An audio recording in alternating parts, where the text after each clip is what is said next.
गंबट में उस्तादनि ऐं शागिर्दनि पारां तालीम पिरायो सिंध संवारे जे अनवान हेठि नए साल जी सरकारी स्कूलनि में दाख़िला मुहिम जे हवाले सां जागरूकता रैली कढी वई, जेका शहर जे मुख़्तलिफ़ हंधनि खां थींदे गंबट प्रेस क्लब ते पहुती।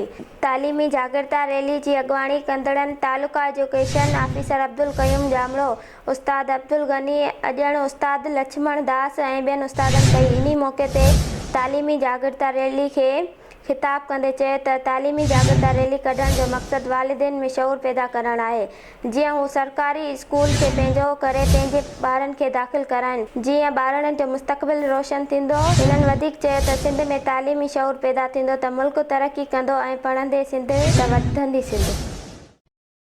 पाकिस्तान पीपल्स पार्टी जे चेयरमैन बिलावल भुट्टो ज़रदारी चयो आहे त चूंडनि में देर जो सवाल इलेक्शन खां भॼण जी कोशिश कंदड़ खां पुछियो वञे। पीपल्स पार्टी 14 मई ते बि पंजाब में चूंडनि लाइ तयार हुई।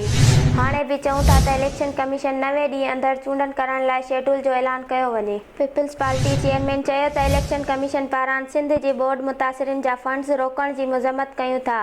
मलीर में मीडिया सां ॻाल्हाईंदे बिलावल भुट्टो ज़रदारी चयो त इलेक्शन कमीशन खे चऊं था त सिंध में तरक़ियाती कमनि ते लॻायल पाबंदी हटाई वञे। बिलावल भुट्टो ज़रदारी चयो त नेब जी कार्रवाइयुनि खां न अॻु ॾिना आहियूं न हाणे ॾिजंदासीं। फेक न्यूज़ ज़रिए पीपल्स पार्टी अॻवाननि जी गिरफ़्तारी ऐं ACL में नाला शामिल थियण जूं कूड़ियूं ख़बरूं हलायूं वयूं।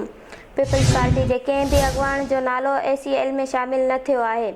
बिलावल भुट्टो PTI चेयरमैन जो नालो खणण बिना चयो त जेके माण्हू जेल पिया काटनि उन्हनि लाइ मशवरो आहे त घबराइणो नाहे, जेल में तव्हांजी सियासी तरबियत थी रही आहे। खानपुर महर में शुहदाए करबला जी यादि में 40 जो मरकज़ी मातम जलूस बरामद कयो वियो। जलूस मरकज़ी में इमाम बारगाह पहलवान जी पिड़ तां बरामद कयो वियो। जुलूस में जरवार, घोटकी, मीरपुर, माथेलो, फोक समूह, खानगढ़, हयात, भंबोरो, शाहपुर महर समेत मुख़्तलिफ़ ॻोठनि मां नंढा वॾा मातमी जलूस शरीक थिया।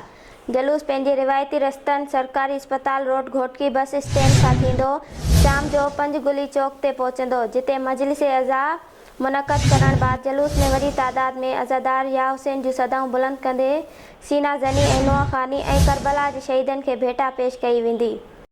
अॻूणे वज़ीर आज़म नवाज़ शरीफ़ ॾे वापसी जो ऐलान करे छॾियो। नवाज़ शरीफ़ जुमे ते पार्टी अॻवाननि सां मुलाक़ात में पहिरियों भेरो ॾे वापसी बाबति गुफ़्तगू कई। पार्टी मीटिंग में शहबाज शरीफ़, चौधरी तनवीर, दानियाल चौधरी, नदीम खान ऐं डॉक्टर अंजुम शरीक हुआ। ज़रियनि मूजिबि नवाज़ शरीफ़ तस्दीक़ कई त ईंदड़ महीने पाकिस्तान हलियो वेंदो।